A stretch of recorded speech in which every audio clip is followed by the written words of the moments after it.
Bem, gente, nós vamos falar hoje.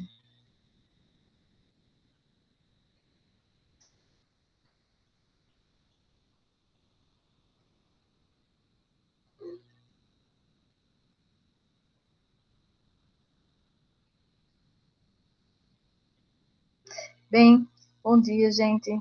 Essa é a minha 23ª tentativa de gravação de aula hoje. Espero que vocês estejam bem, que todos os seus familiares estejam bem, que a gente possa sair dessa juntos depois daquele abraço que a gente está precisando. Eu vou falar hoje sobre o tema tecnologia. Eu tomei a liberdade de colocar algumas fotos de vocês aí para a gente dar uma maior dinamicidade. Eu espero que vocês não fiquem chateados, e caso vocês fiquem chateados, vocês podem me dizer que depois eu tiro do vídeo, tá bom? Bem, nós, nós vamos, como eu falei para vocês, falar sobre biotecnologia, né? E a biotecnologia envolve três conceitos, né? Bio, que quer dizer vida, né? Bio, prefixo, quer dizer vida.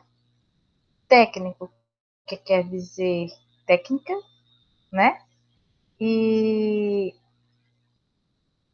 e, e logia, que quer dizer conhecimento. Tá dando certo agora, peraí. Complicado, viu, gente? O computador tá lerdo. Então, tecnologia quer dizer conhecimento ou estudo, né? Então, assim, as tecnologias, elas são métodos, são técnicas que facilitam a vida humana. Uma das primeiras foi o uso do fogo, a roda, o arado para a agricultura, e tudo isso provocou uma mudança imensa na, na civilização humana. E hoje em dia é possível utilizar os organismos, os seres vivos, para também fazer o uso desses conhecimentos a favor do homem. Mas será que esses conhecimentos, eles, com o uso da biotecnologia, ele é recente? Não. Ele vem desde a época dos egípcios, com a fabricação de pães, de queijo, de vinhos, né? Então aí eu tinha a utilização de micro-organismos para fazer determinados produtos que eram utilizados pelo homem, né? No caso aqui o vinho, o pão, e aí hoje em dia a gente vê a biotecnologia falando sobre clonagem, né? Transgênicos. Então, a biotecnologia ela é muito importante para a área da agricultura. Hoje, o Brasil é um dos maiores produtores agrícolas do mundo, graças à tecnologia, à biotecnologia produzida pela Embrapa, né? Nós temos a questão da clonagem de animais. Nós temos o primeiro gado bovino clonado no Brasil, graças à Embrapa também, né? Nós temos a célula-tronco também sendo usada para terapias gênicas, para reversão de doenças genéticas. Nós temos os transgênicos, que tem a sua questão polêmica, mas ela dá uma grande produção agrícola. Nós temos os testes de paternidade, nós temos a investigação criminal de um crime quando algum produto biológico está presente naquela área. Nós já falei sobre a terapia gênica, que também pode ser usada. Bem, um princípio básico da biotecnologia, uma das ferramentas dessa biotecnologia é a célula-tronco. As células-tronco são células que elas têm a capacidade de se transformar em qualquer outro tipo celular, certo? A gente viu lá no começo do curso de biologia, não sei se vocês lembram, que eu mostrei para você a foto da gengiva, da pessoa que tem uma gengiva que ela tinha pelos na gengiva.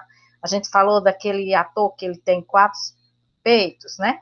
Então, assim, nossas células são todas iguais, mas nas nossas células tem uns genes que estão desativados e outros que têm genes ativados, não é? Lembra disso? Então, por exemplo, a célula do cabelo, que produz cabelo, então ela produz a proteína queratina, certo? Aí, essa célula, ela está ativada o gene da queratina, mas está inativado o gene, por exemplo, da contração muscular, de produção de actina e miosina. Então, ativa e desativa de acordo com os tecidos que aquela célula faz parte. Mas todas as células do nosso corpo veio de uma única célula, que é chamada de zigoto, né? Então, esse zigoto, ele formou todas as 216 tipos celulares. E, então, esse zigoto, ele tem o mesmo gene que a célula do cabelo tem, que a célula muscular tem, que a célula nervosa tem. Então, ele estava com todos os seus genes atuantes, né? E poderia se transformar em qualquer tipo celular. Então, essa é a célula tronco. É uma célula que ela é indiferenciada, que ela é capaz de se transformar em qualquer outro tipo de célula, né? Então, aqui está uma célula tronco, que ela não tem uma função definida, que todos os genes são ativados e que ela vai se diferenciar em um outro tipo celular qualquer. Aqui, no caso, um neurônio. Aí, o neurônio, ele tem uma função específica no organismo, alguns genes estão ativados e outros estão inativados, né? Então, o neurônio, o gene para a produção de queratina do cabelo está inativado, mas o gene de produção de neurotransmissores está ativado, ok? Então, é um neurônio, uma célula diferenciada. Do neurônio, só posso produzir outro neurônio. Eu não posso produzir célula muscular a partir do neurônio. Não posso produzir as células do tecido do folículo piloso a partir do neurônio, certo? Então, o neurônio, né, é uma célula diferenciada que não pode reverter a sua função primordial de se transformar em qualquer tipo de celular, mesmo tendo todos os genes que as outras células têm, né? Porque alguns estão ativados e outros estão inativados. Bem, existem vários tipos de células-tronco. Aí eu vou falar aqui para vocês que tem dois grandes tipos de células-troncos. Uma é chamada de célula-tronco embrionária, certo? Que ela está num período bem inicial da formação do embrião, até 7 dias, certo? Formação do embrião. Existe as células-tronco adulta, certo? Que é a partir dos 7 dias do embrião, ok? Que não quer dizer que a célula-tronco adulta é só do homem adulto, não. É a partir dos 7 dias do embrião, ela já é considerada uma célula-tronco adulta, certo? A célula-tronco embrionária, ela pode ser do tipo totipotente, né? Totipotente. Ela pode se transformar em qualquer tipo celular e ela também pode se transformar nos anexos embrionários. Quem são os anexos embrionários, né? Os anexos embrionários são 5. É a placenta, que só os mamíferos têm, o córeo, alantóide, saco vitelíneo e âmio. Isso tudo vocês viram lá no 2º ano, certo? Esses anexos embrionários. Pode fazer uma revisão lá. Então, essa célula-tronco pode se transformar em qualquer um desses tipos celulares, 216 tipos celulares e mais os anexos embrionários. Onde é que eu encontro as células-tronco totipotentes? Eu encontro no estágio de mórula. Mórula é um estágio que tem uma massa de células depois que é formado o embrião, tá certo? Ou depois que é formado o zigoto, me desculpe. Aí, aqui nós temos, as células totipotentes, célula tronco embrionária totipotente. Ela veio da fecundação, né, do gameta feminino mais gameta masculino. Eles se juntaram, formaram um único núcleo que aí a célula passa a se chamar zigoto. Esse zigoto aqui, ó, vocês podem ver que se transformam em duas células, né? Essas duas células se dividem em forma 4 células. 4 células se dividem em forma 8 células. 8 células se dividem em forma 16 células. Aí eu já tenho o estágio de mórula. Mórula é esse estágio que forma essa massa celular. E aqui é que eu posso retirar uma célula daqui e posso transformar ela numa célula cardíaca, eu posso transformar ela numa célula de tecido epitelial, eu posso transformar ela numa célula de tecido nervoso. Então, essa célula daqui, da mórula, é uma célula totipotente. Pode se transformar em qualquer tipo celular, inclusive os anexos embrionários. Ok. Mas se eu tirar a célula daqui, vai fazer falta? Vai. O embrião vai ficar inutilizado, tá certo? Aí eu tenho aqui, depois do estágio de mórula, eu tenho o estágio de blástula. Aí ele é chamado de blastocista. O embrião agora é chamado de blastocista, certo? Aí, no estágio de blástula, essa massa de célula que ficava feita uma bola, todo mundo grudadinho lá dentro, vai migrar para a parede dessa bola, vai ficar tipo um oco lá dentro, e essa massa daqui, esse tecido maçudo aqui, vai formar realmente aqui o embrião, tá certo? Aí, essas células aqui que está aqui nessa fase aqui, ela vai formar o segundo tipo de célula-tronco, que é o tipo de células-tronco pluripotentes. Aquela dali da mórula é chamada de totipotente. Agora, do período do blástula, ela é chamada de pluripotente. Essas células aqui, ó, daqui de dentro, eu posso retirar elas e elas podem se transformar em qualquer uma das 216 tipos celulares, né, humanos, mas não vai formar o tecido dos anexos embrionários, não vai formar os anexos embrionários, ok? Então, na blástula, eu tenho uma célula pluripotente. Na mórula, eu tenho a célula totipotente. Ok, então esses são os dois tipos de célula-tronco embrionária, certo? Vamos passar para o segundo tipo, que são as células-tronco adulta. Mas, como eu falei para vocês, não quer dizer que vai ser uma pessoa adulta.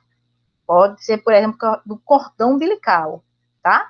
Então, a célula-tronco adulta, ela é chamada de célula multipotente. Ela tem uma desvantagem em relação à célula adulta embrionária. Por quê? Porque ela é encontrada na medula óssea, no cordão umbilical, no intestino, na pele, nos dentes, né? Mas ela só pode formar células que são do mesmo tecido ou do mesmo órgão que elas foram retiradas. Então, a medula óssea, por exemplo, forma células sanguíneas. Então, essas células a tronco adulta multipotente da medula óssea vai formar somente células sanguíneas. Se eu quiser uma célula nervosa, aí pronto, lascou. Essa célula tronco adulta não faz célula nervosa, tá certo? Cordão umbilical é célula sanguínea, então vai ser usado para célula sanguínea. Então, eu tenho uma limitação de uso. Por quê? Porque as células que eu retirar desses tecidos de célula-tronco adulta, elas só vão formar células semelhantes do mesmo tecido que a original foi retirada, ok? Agora, por volta de 2006, os cientistas descobriram algo fantástico. Eles fizeram uma regressão. Eles reprogramaram as células para elas se tornarem pluripotentes de novo. Lembra do pluripotente, que é da blástula? Que não forma anexo embrionário, mas pode formar os 216 tipos? Então, as células tronco induzidas, né? Elas são as células tronco que os cientistas adicionaram um gene nela que reprogramou ela para ela voltar ao seu estágio embrionário, que ela pode formar qualquer um dos 216 tipos celulares. Aí ela não tem limitação, ela pode formar uma célula nervosa, ela pode formar uma célula muscular, ela pode formar uma célula cardíaca, ela pode formar qualquer tipo celular, tá certo? E não vou matar um embrião ao tirar essa célula tronco induzida. Bem, aí eu faço uma questão para vocês. As células troncos, que apresentam a capacidade de originar células apenas do tecido a partir do qual se originaram, são chamadas de... Quem vai responder essa questão? Qual dos quatro vão responder? Gabriela? Gabriela vai responder. O que é que você vai responder, Gabriela? Eu acho que a letra D, as células adultas. Muito bem, Gabriela. Estava prestando atenção.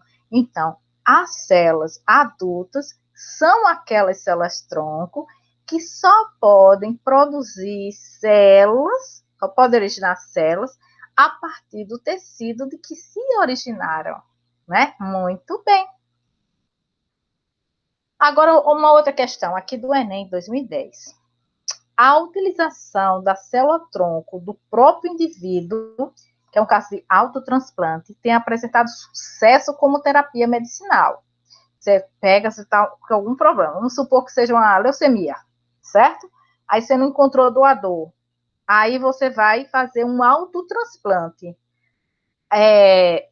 para a regeneração de tecidos e órgãos cujas células são perdidas. As células perdidas não têm a capacidade de reprodução, principalmente em substituição ao transplante, que causam muitos problemas em virtude da rejeição pelos receptores. Então, os transplantes, eu tenho que ter um nível de compatibilidade muito alto entre o doador e o receptor para que o transplante dê certo. E aí tem uns problemas de rejeição. Aí o que é a alternativa em relação a isso? Fazer um autotransplante. O autotransplante não vai ter problema de rejeição, vai reduzir, né? O autotransplante pode causar menos problemas de rejeição quando comparado com os transplantes tradicionais realizados entre diferentes indivíduos.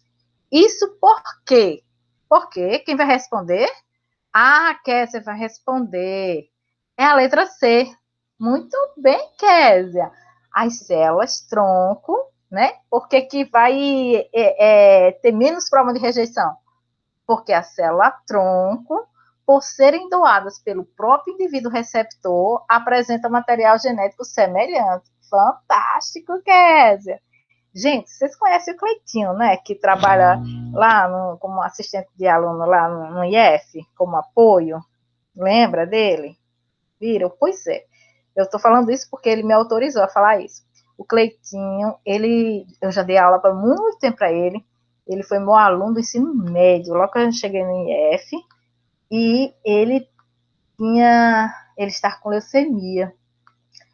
Cleitinho fez um transplante, não deu certo. Ele teve que fazer de novo. E aí ele fez o autotransplante. E aí deu certo. Cleitinho hoje está vendo muito bem, certo? Sobrevivendo a todos isso aí, bem protegido. Então, ele é uma pessoa que é a própria exemplo vivo de que o autotransplante é bastante eficiente, tá? Tem que ter muitos cuidados, mas mesmo assim ele está muito bem. Bem, aí o que diz a lei brasileira a respeito de biossegurança e a questão ética sobre célula-tronco? Ela diz o seguinte, que só é permitido o uso de células-tronco embrionárias, a adulta pode usar à vontade, a partir de embriões que estejam congelados há no mínimo 3 anos, ou que seja, por algum motivo, inviável para implantação. Essa lei de 2005, né? Então, ela diz assim, o casal está fazendo inseminação artificial. Para fazer inseminação artificial, por exemplo, a mulher, ela toma vários remédios, hormônios, para ela produzir muitos óvulos, para muitos óvulos amadurecerem ao mesmo tempo. Aí eles coletam aqueles óvulos, aí eles pegam o sêmen do homem, vai fazer lá a inseminação artificial, certo? congelam, aí ela entra no estágio fértil, né, o útero preparado para o útero preparado para receber esse embrião, depois que houve essa fecundação externa, né, manipulada, esses embriões são colocados na mulher. Aí, muitos desses embriões, eles são congelados, e o casal não, às vezes, não tem mais interesse naqueles embriões, né? É proibido descartar embriões pela lei brasileira, né? Aí, o que se vai fazer com esses embriões? Aí, então, essa lei, 2005, permite que se use esses embriões para se obter as células troncos embrionárias. Mas, para isso, eles têm que, os pais, né, os genitores, têm que autorizar o uso dos seus embriões para isso, ok? Bem, então a gente viu as células troncos e agora a gente vai ver sobre a clonagem, que é outro tema da biotecnologia. Bem, um clone é um indivíduo derivado de outro e que possui o mesmo patrimônio genético do indivíduo original. Aí temos aqui o bebezinho, lembra do bebê da Natália? Então, eles não são idênticos, né? Então, eles não são clones. Então, os bebês univitelínicos, que são aqueles produzidos pelo mesmo óvulo e espermatozoide, eles são gêmeos idênticos, eles são clones, certo? E aqui nós temos também a questão das plantas, que a gente pode ter, como, por exemplo, a produção de mandioca e tal,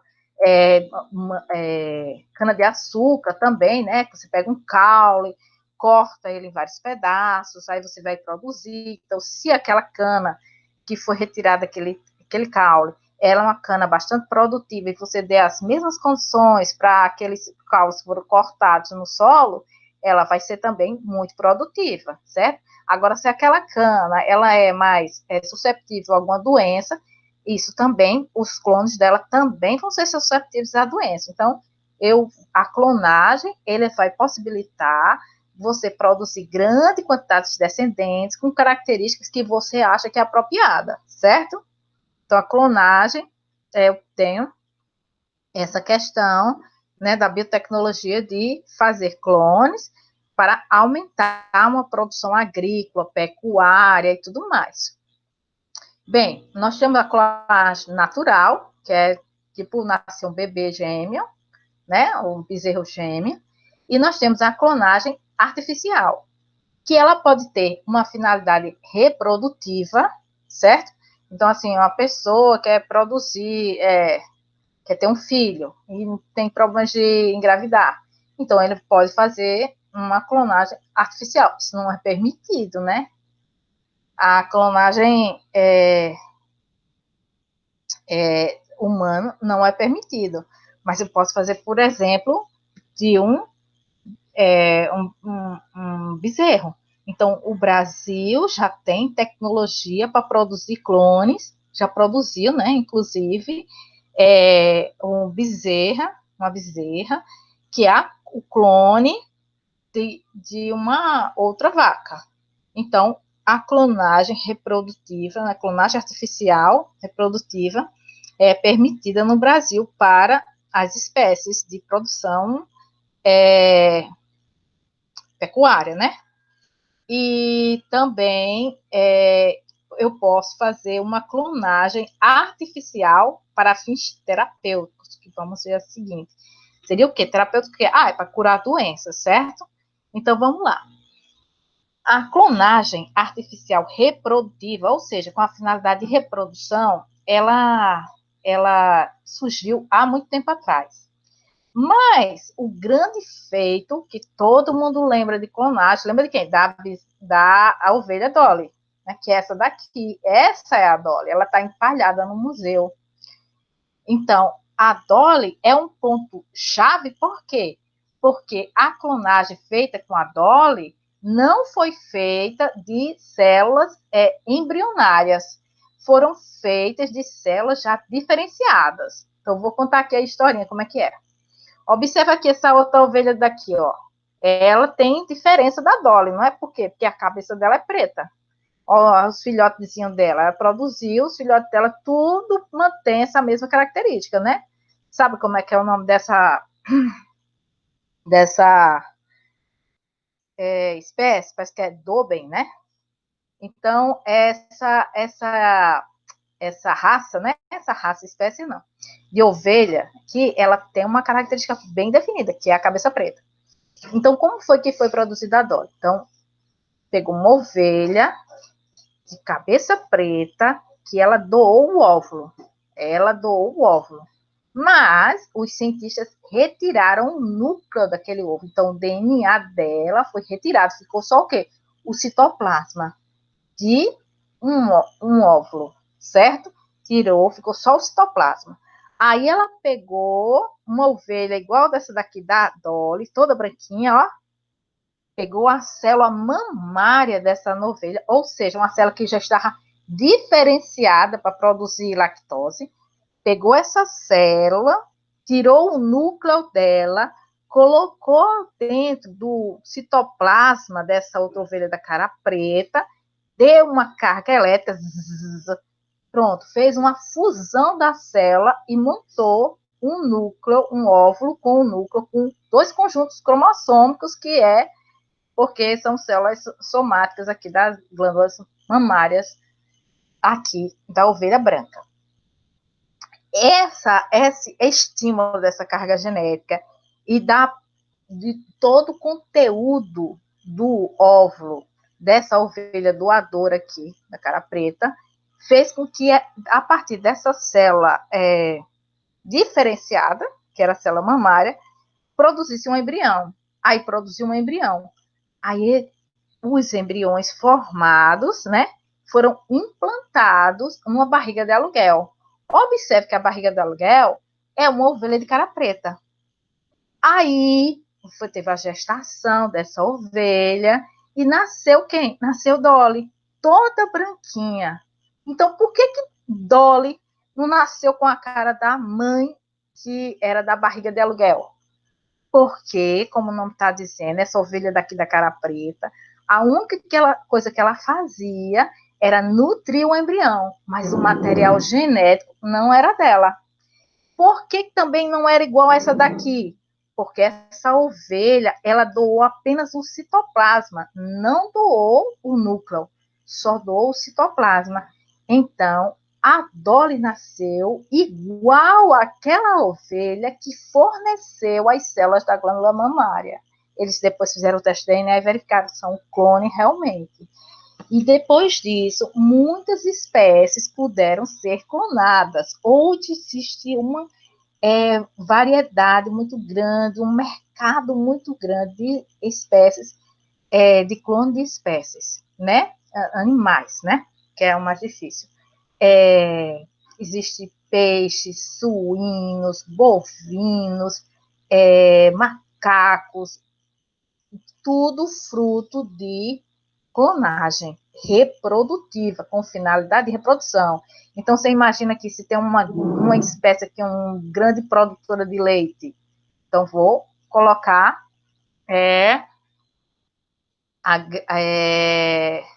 produção de leite para esses indivíduos serem clonados, ok? Aí aqui a clonagem artificial com fim terapêutico. Como é que seria possível isso aqui? Para curar doenças. Então, essa clonagem é para curar doenças. Então, eu pegaria aqui um tecido, que é a célula que eu queria, implanto num óvulo, né? Eu pego esse núcleo dessa célula que eu preciso, implanto num óvulo sem núcleo, e aí eu tenho um embrião. E desse embrião daqui, eu posso tirar essas células daqui, ó, e transformar ela em qualquer tipo celular, porque essa célula aqui é pluripotente, tá certo? Essa aqui é pluripotente, essa aqui é totipotente. Então, se eu tirar da mórula, eu posso formar 216 tipos celulares, mais os anexos embrionários. Se eu tirar aqui da blástula, né, eu posso tirar dessa massa aqui de células aqui interna, eu posso formar os 216 tipos celulares. E aí eu posso usar isso para quê? Para curar doenças como Alzheimer. Assim, é o que a gente pensa que isso vai acontecer, né? Alzheimer, pessoas que possam voltar a andar depois de um acidente que fraturou uma coluna, Parkinson, doenças cardíacas. Então, essa é a clonagem para fins terapêuticos, né? Aqui nós temos aqui também, olha, eu fiz essa clonagem, obtive essas células tronco e implantei ela no coração, que estava doente, e ela recuperou essa lesão do coração, certo? Agora, olha só. Eu falei sobre clonagem, né? Sobre células tronco. E agora a gente vai falar sobre a tecnologia do DNA recombinante, que é chamada de engenharia genética. Essa técnica permite a manipulação de DNA para diversos fins de estudo. Então, aqui nós temos o desenho de uma bactéria, né? A bactéria, ela tem um DNA grande, que é um DNA circular, que é o único cromossomo que ela tem, e ela tem uns fragmentos de DNA pequenininho, certo? Que eles chamam de plasmídio. Esses plasmídios nas bactérias, geralmente, eles são responsáveis por exemplo, a resistência a determinados antibióticos, né? Eles estão carregando informações importantes de sobrevivência dessa bactéria. Então, eu posso, para usar a engenharia genética, eu posso usar os plasmídios, né? Que são os DNAs circular bacteriano, que eles são pequenos DNA. Eu uso também enzimas de restrição. Enzimas de restrição, eles cortam o DNA em determinadas regiões específicas. E eu uso também enzimas ligases, que eles unem os fragmentos de DNA. Então, vamos ver como é que faz. Por exemplo, eu posso usar essa engenharia genética para produzir transgênicos, que seriam o quê? A mistura de de um ou mais genes de um organismo com outro organismo, de uma espécie com outra espécie. Então, por exemplo, aqui, nós temos aqui o desenho. O desenho aqui tem um milho, aí tem aqui a lagarta comendo milho. Isso é o que acontece normalmente, as pragas, não é isso? Agora, existe uma bactéria chamada Bacillus thuringiensis. Esse bacillus, ele produz uma toxina que mata insetos, certo? Aí, essa produção dessa toxina está num gene, um gene chamado de BT. Aí, os cientistas fizeram o quê? Pegaram esse gene, pegaram essa bactéria Bacillus thuringiensis, tiraram esse pedacinho desse gene, tiraram esses genes que produz essa toxina que mata insetos e incorporou ao DNA do milho. Tá lá nas células do milho esse genes dessa toxina. Aí quando a lagarta vai comer a folha desse milho, ela é morta. Por quê? Porque tem a toxina. A célula do milho incorporou o DNA e começou a produzir essa toxina que mata, ok? Então, foi isso que aconteceu. Então, como é que isso é feito? Então, para isso, eu tenho que fazer o quê? Eu tenho que pegar, ter uma enzima de restrição, que vai cortar esse DNA em determinado lugar. Eu tenho um pedaço dos genes que eu quero, que é aquela da bactéria, da Bacillus thuringiensis, certo? Da toxina. E aí eu junto esses dois pedaços que eu cortei. Uma é da bactéria, do plasmídio da bactéria, e o outro é o pedacinho dos genes do Bacillus thuringiensis. Depois eu uso uma outra proteína chamada de ligase, que ela liga esses pedacinhos entre eles.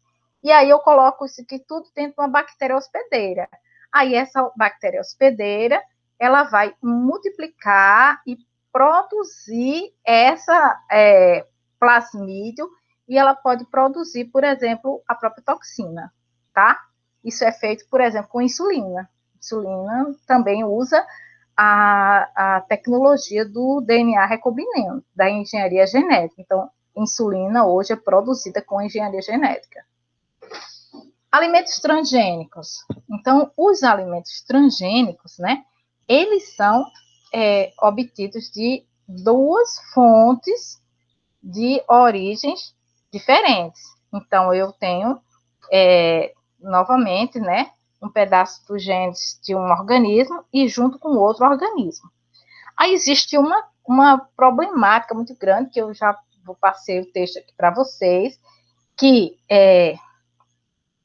alguns países, eles detectaram que existe uma sensibilidade das pessoas a esses produtos transgênicos, que têm os genes de espécies diferentes.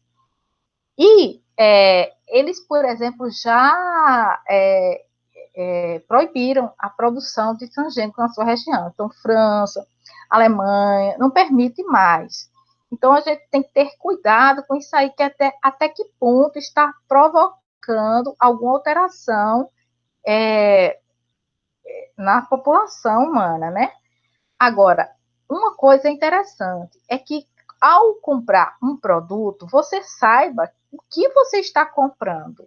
Então, pela legislação brasileira, até um tempo desse, esse símbolo aqui, que tem esse triângulo amarelo e a letra T no meio, quer dizer que o produto é transgênico, certo? Que tinha qualquer quantidade de transgênico. Então, praticamente é impossível você achar um óleo de soja que não seja transgênico, a achar qualquer produto de milho que não seja transgênico, alguma ração de animal que não seja transgênico. Praticamente tudo tem alguma porcentagem de transgênico nesses alimentos, certo? O que foi que aconteceu? A legislação mudou.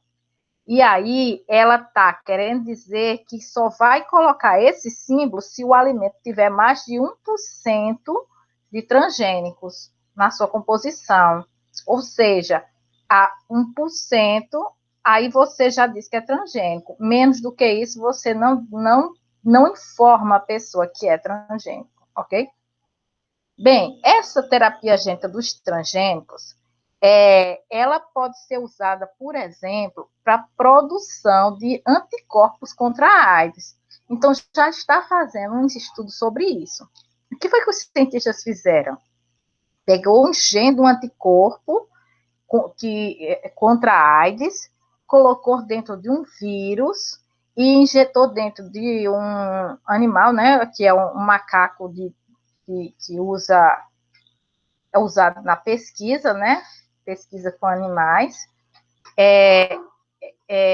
para esse genes do vírus, que tem esse pedacinho do anticorpo que produz o anticorpos contra o vírus da AIDS, injetar dentro das células do macaco, né, as células do macaco mesmo, e as células do macaco produzir os anticorpos contra a AIDS.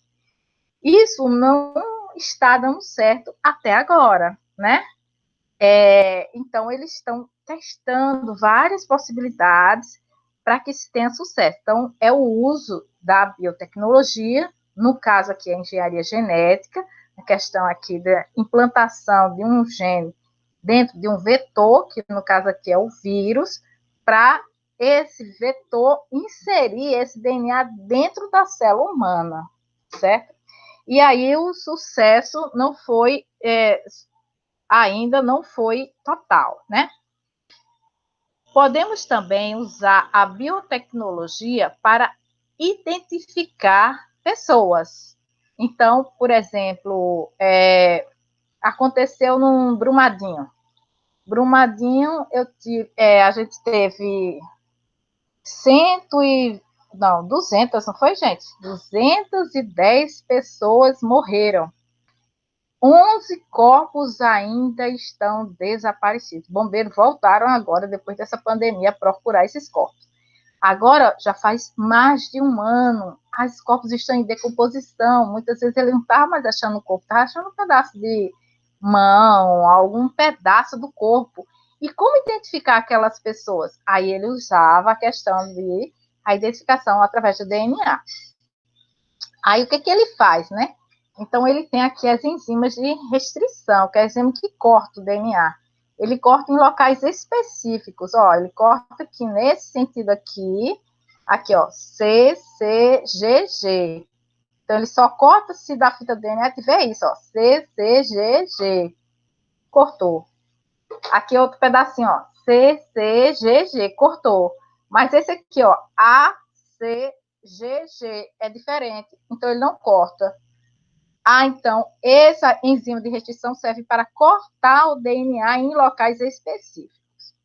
Aí, ao cortar esse DNA, ele vai gerar vários pedacinhos de DNA. Toda vez que tiver, então, CCGG, essa enzima de restrição vai lá e corta.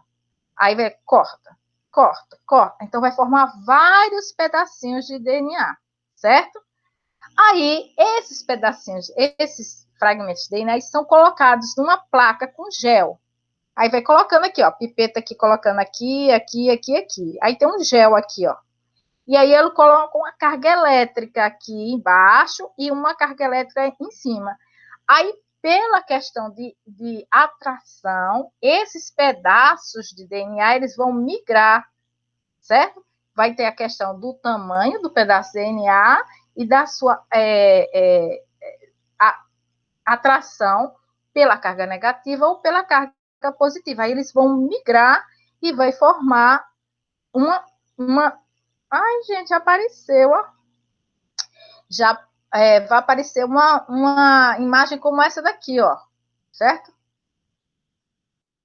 Então, aqui tá... Olha o Eric aqui falando, gente. Professor Leonardo está dormindo. Aí Leonardo disse, tô não. Aí eu vou fazer a pergunta, né, Leonardo? Leonardo, então, olha só, aqui tem a vítima, o sangue da vítima, né? Aqui tem o sangue que foi achado lá no local do crime, ou, sei lá, alguma coisa. E aqui tem 3 suspeitos. De quem é o sangue que foi achado junto com a vítima, que não era da vítima, porque o DNA da vítima tem aqui, ó, tem esse pedacinho aqui de DNA, que foi migrando naquela placa de gel, tem esse, tem esse, tem esse. Peraí. E aqui está o sangue que foi achado no local. É do indivíduo 1. Olha só, aqui o sangue que foi encontrado no local do crime. Ó. Tem esse pedacinho de DNA. Ó. Aqui tem, ó, também, ó, é igual, ó, 1. Aqui tem esse pedacinho aqui, ó, indivíduo 1 também tem, ó, e tem esse outro pedacinho de DNA, também tem. Então, a enzima de restrição achou os mesmos pedaços de DNA dessa pessoa aqui, 1. Então, Leonardo, realmente você está certo, é o indivíduo 1. E Juliana, por favor, desligue o celular. Não, não desligue, que você precisa assistir a aula. E aqui, olha só, teste de paternidade. Biotecnologia também ajudando no teste da paternidade. Aqui é a mãe. Então, a enzima de restrição cortou o DNA dela em vários pedaços e quando colocou naquela placazinha para migrar do polo positivo e negativo, apareceu essas bandas aqui do DNA. Aqui está o pai, apareceu essas outras bandas, o filho 1, 2, aqui é o suspeito 1. Isso aqui é menina, né? Tá em inglês, tá certo. As 2 meninas e os 2 meninos. Vamos ver, olha só. Essa menina aqui, 1. Então, ela tem esse pedacinho aqui que é da mãe e o segundo pedacinho dela que é do pai, tá vendo? Aí ela tem aqui, ó, esse pedacinho que é igual do pai e tem esse outro pedacinho que é da mãe. Então, ela tem pedaços de DNA que é do pai e é da mãe. Então, ela é filha do casal. Ok. Essa menina aqui é a segunda filha do casal. Então, ela tem esse pedacinho aqui, vermelho aqui, ó, que é do pai, tá vendo? Esse pedacinho azul daqui, ó, é da mãe. Esse pedacinho azul aqui é dela mesma. Esse pedacinho aqui azul aqui é da mãe. E o outro pedacinho daqui é da mãe. Mas ela tem similaridade porque ela tem esse pedacinho aqui que é do pai. Ok? Então, ela é filha do casal. Segundo, aqui, ó, o menino, o filho do casal. Então, aqui, ó, ele tem esse pedacinho aqui que é do pai, certo? Foi o mesmo corte, como lá em cima cortou igual para ele e para o filho. Então, ela herdou isso aqui do pai, esse pedacinho do DNA. Esse pedacinho daqui veio do pai também, esse outro aqui veio do pai também, e esse último aqui veio da mãe. Então, esse menino daqui também é filho do casal. Aí vamos ver, ó. Esse daqui, ó.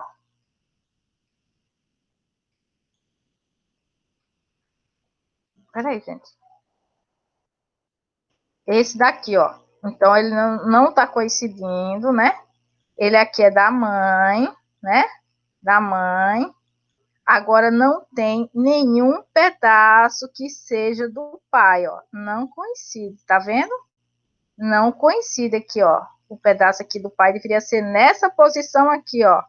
E não é, um pouco mais embaixo, certo? Então, esse aqui, esse menino aqui, ó, do boné azul, né? Ele é filho do casal? Vamos ver. Que é que... Ah, Valdijô vai responder essa. Ah, é o menino verde, esse aqui do cromossomo do gene verde, né? Do, do zigoto aqui verde, né? Muito bem, Valdijô, você acertou. Então, aqui, ó, aqui é outro teste de paternidade, ó. Você tem aqui a mãe, o filho e o suposto pai. A mãe contribuiu com esse pedaço aqui do DNA. O suposto pai encontrou esse outro passo do DNA, né?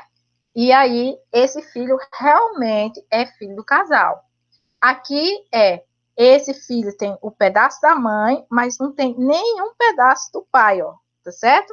Nenhum pedaço do pai. Então, ele não é esse daqui, o filho, não é filho desse cara daqui. Aí os testes aqui do ratinho, né? Quem vai responder essa daqui? É essa criança. É filho do homem A ou B? É você, Elias? Você quer responder? Vamos responder aí, vamos pensar, gente. Ó, aqui, ó, o pedacinho aqui da mãe. Aqui tem a criança. Essa criança é filha do homem A ou do homem B? Vamos ver?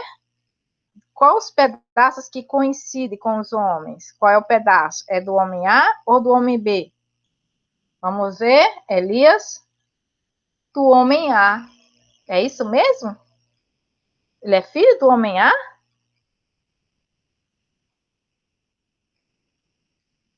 Não. Ele é filho do homem B, Elias.